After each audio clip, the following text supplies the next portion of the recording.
Hello guys, ito. Dahil gutom na tayo, kain tayo ng ito guys, sardinas. Sa Pilipinas, di natin ito masyado pinapansin, pero dito sa ibang bansa, karamihan ng mga Pinay nagka-craving sa sardinas. Kasi ito lang yung medyo pipingin nyo naman guys yung kanin, no? So hanggang mamayang gabi ko na to. Masyadong marami to. Magiging bloated tayo nito masyado. So yung bigas kasi dito mura lang, kaya ang mura ng parang 10 lang to. So 30 sa Pinas ganito, pero 10 dito. Yan, kung tingnan nyo, halos kalahati pa, ang dami pa nung tapos bumili din ako ng hindi na ako nakapagluto ngayon kasi ang aga ko kaninang umalis gawa ng ang aga din ng check-in. So ito ay tuna, belly tuna, 10 MPR, so mga rin, mga 30 pesos din sa atin. Tapos yan, ulamin natin to, sardinas. Ito, sarap to, sardinas. Yan guys, panalo. Nakakamiss din kumain ng ganito talaga. Naman tayo dito sa abroad, hanggat makakapagtipid, tipid tayo. Marami tayong obligasyon sa Pilipinas. Tapos mamaya alas 2 balik ako ng hotel kasi check out naman ng huling room na i-assist ko mamaya. Ayun guys, kain tayo. Sarap. Yung sardinas dito parang isda rin eh.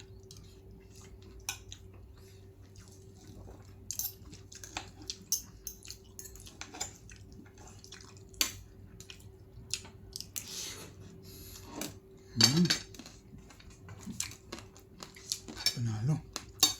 Sarap. Pag paminsan-minsan din talaga yung mga ganitong sardinas, panalo. Masarap.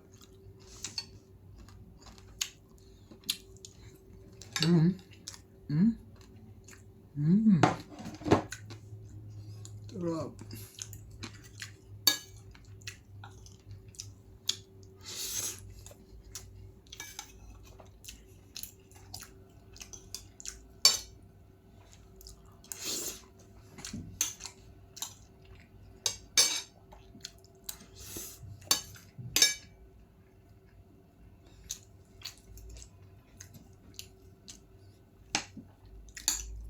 Yung belly tuna pala, sarap din pala siya.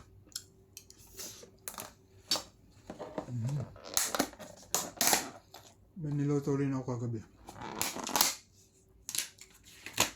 tuna din.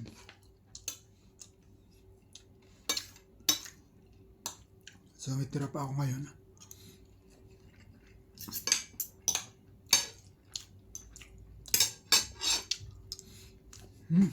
Sarap. So parang hindi naabot yung kanin ko ng mamaya. Lahat eh, medyo bitin.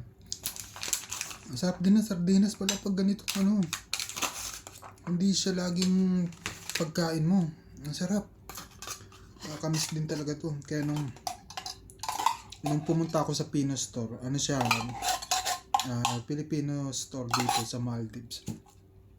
So minsan kasi laging wala na rin silang stock. So pag may ganyan, ayun, nag-hoard na rin ako ng minsan pang isang buwan na stock. Pero hindi naman lahat sardinas kasi umay din naman nun pag puro sardinas ulam natin. Yan, ito naman kapag may time na hindi na tayo nakapagluto kasi minsan busy din. Ayan, madali ang lang Tapos di na rin ako nakapagluto ng kanin kasi bumili na lang din ako kasi nga ito yung pinakamadali ngayon, pero usually nagsasaing ako. Tapos red rice gamit ko.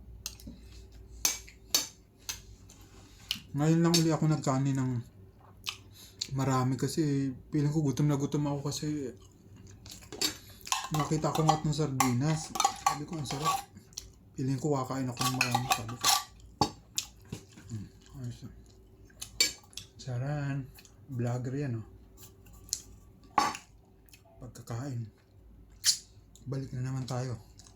Trabaho na naman. Ganito lang cycle natin dito sa ibang bansa. Trabaho. Kain. Trabaho. Tulog. Kain. Wala na. Ang daming araw na lumilipas, nasasayang. Hindi natin kasama yung mga mahal natin sa buhay. Isa sa pinakamahirap pero kailangan.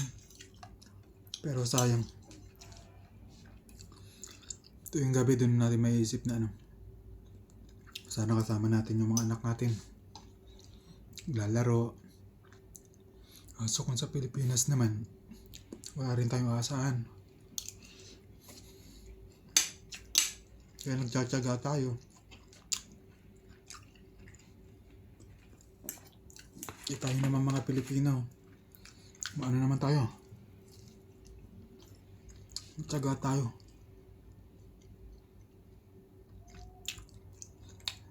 Pero habang tumatagal tayo dito sa ibang bansa, malaki yung mga bata, mga anak natin. Hindi natin nakikita yung paglaki nila.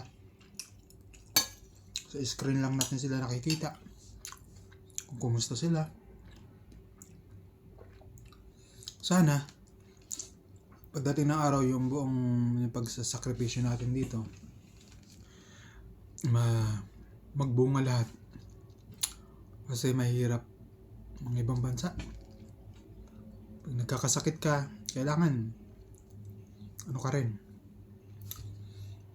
matatag ka. Hindi mo pwedeng ipakita na mahina ka. Hindi mo pwedeng ipaalam sa kanila na mahina ka. Ngumingiti ka. So, kailangan mong maging laging malakas.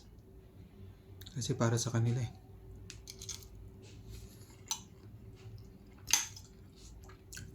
Wala guys, naiisip ko lang. Kasi ganun pala. Minsan maghapon kang pagod. Tapos paghiga mo sa higaan mo, doon mo maaalala lahat. Ang dami palang oras na nasasayang.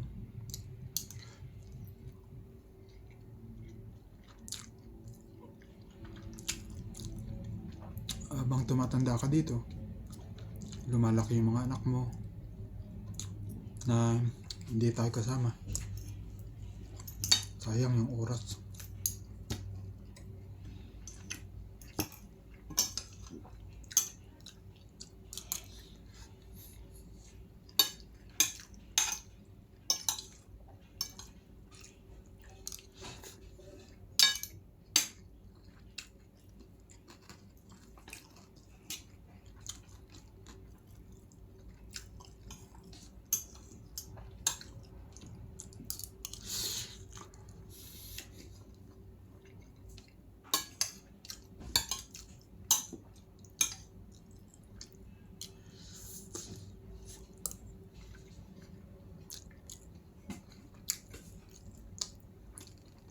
Hi guys.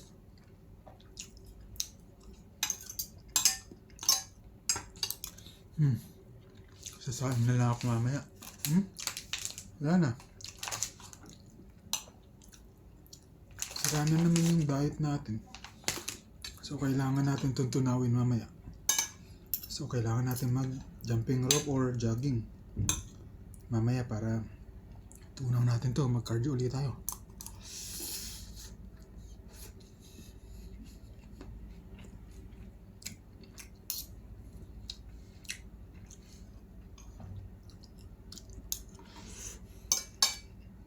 Guys, ayan.